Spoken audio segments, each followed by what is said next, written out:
Love reading po tayo, buhay, relasyon, pag-ibig, ano nga bang parating sa'yo. June, July 2024, kunan tayo ng ilang messages para sa inyo. We'll be straightforward. Anong ganap sa mga susunod na linggo or buwan na ito ng taon para sa mga Gemini. Message. Gemini, ng ating maiwan para sa kanila. Gemini. Wait.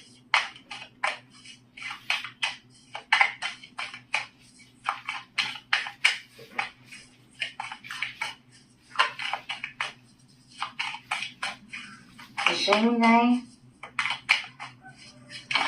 Okay. May ilang coins nang bumagsak. Hindi natin ito pipigilan. The Nine of Swords. This one is in reverse. The Three of Wands, the Knight of Swords, and the Judgment card. This one is in reverse. Okay. So, I feel nandito yung pagiging ready. Ready na ng ilan sa inyo. Guys, kahit papare-pareho po kayo ng sign, in reality, magkakaiba pa rin ang bawat isa. Ayan, sumasang-ayon po ang ilang ingay sa paligid. Pasensya na po. Knight of Swords, andito na. For some of you, maaaring maramdaman na, dumating na ang inyong mga knight in shining armor. Yes po. Lalo pa kung itong mga nakalipas na buwan, oo, ay meron kayong ilang pinagdaanan relationship-wise, Gemini, na hindi kadalian, kung saan na hindi kayo napagtulog, okay, or dumaan kayo sa ilang proseso sa relasyon na hindi okay. No matter what your relationship status, single, in a relationship, married, and this time, mas mapapaangat nyo na yung connection, mas magiging ready kayo, or in favor kayo sa love. I mean, magiging bukas ang inyong pakiramdam to love. Or maybe isang message po yan to focus sa iyong self-worth or dito sa fulfillment na meron ka sa iyong sarili. Deserve ang maging masaya, Gemini. Okay?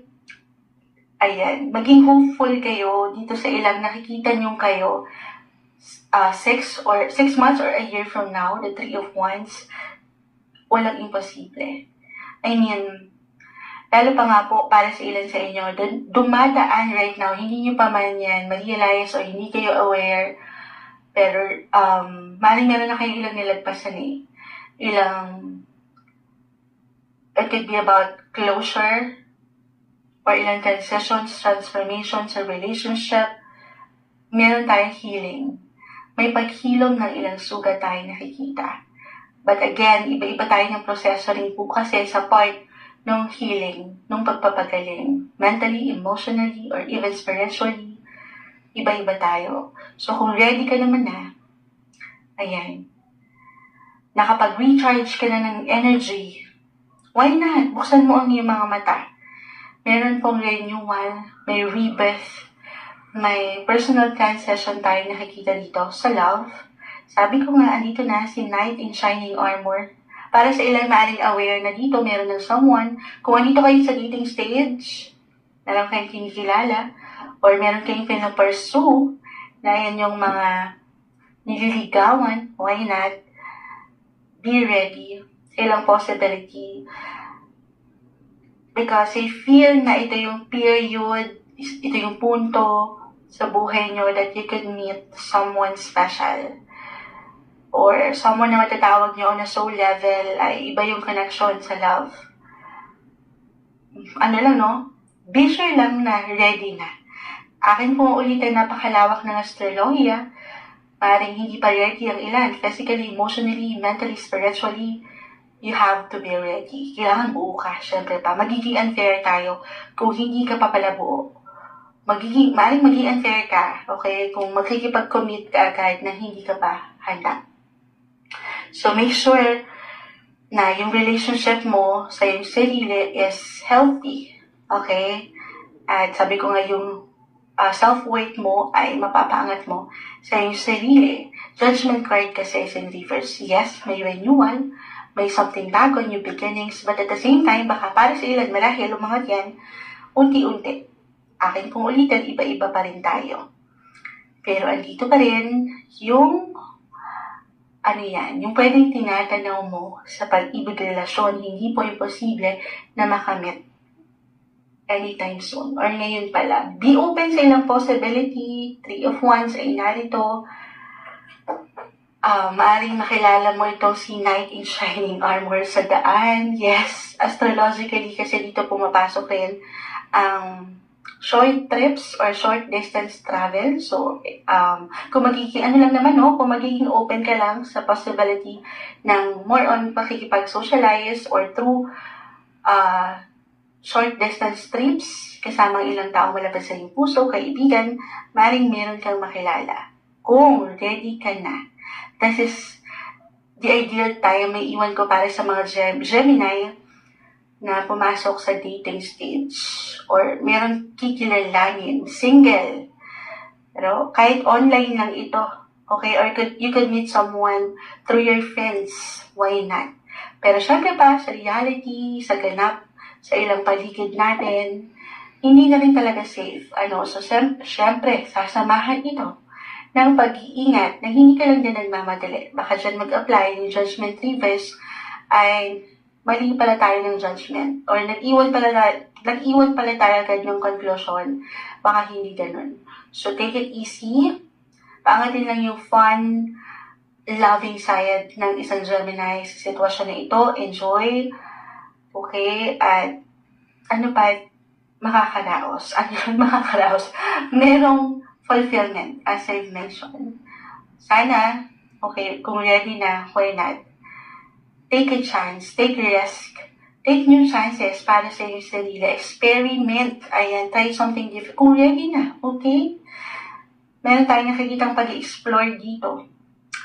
Magagandang possibility. Meron chance to meet someone.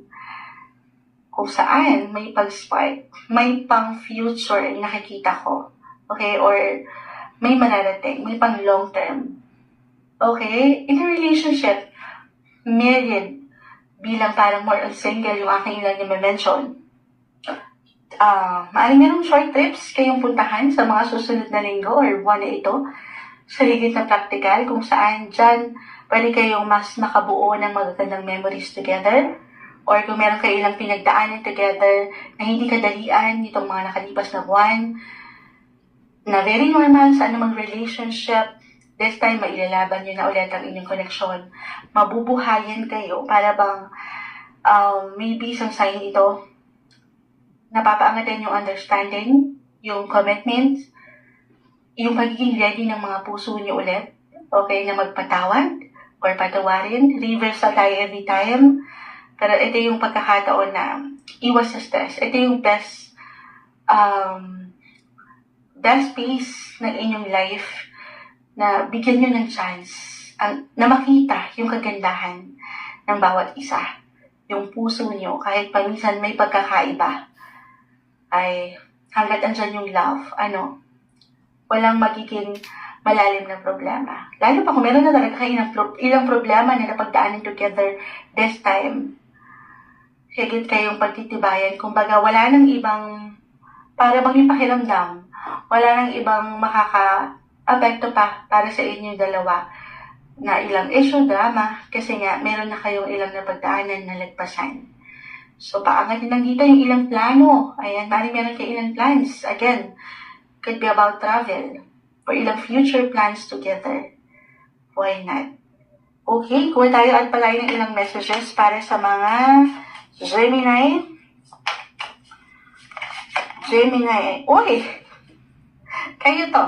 Kaya mismo yung bumagsak. Gemini. So, hindi na tayo lalayo. Okay, so it's all about you. Bigyan mo ng chance to experiment ang sarili na mag-explore sa ilang bagay-bagay or mag-focus sa inyong sariling physical na aspeto, mentally, emotionally, magpaganda, magpaspa. Deserve yang lahat na yan, okay? Kung ano yung kaya nyo ibigay sa ibang tao na pagmamahal, as a Gemini, sana huwag nyo rin kalimutan na pagtuunan rin yung kayo bilang kayo mismo ang bumagsak dito. So more on self-care, self-love, reconciliation. Una pa lang na-mention ko na para sa ilan, na nitong mga nakalipas na buwan ay may ilang pinagdaanan, na ilang dako, ilang challenge sa relationship, kahit sa simpleng pakiramdam, single, na dito pa sa process of healing.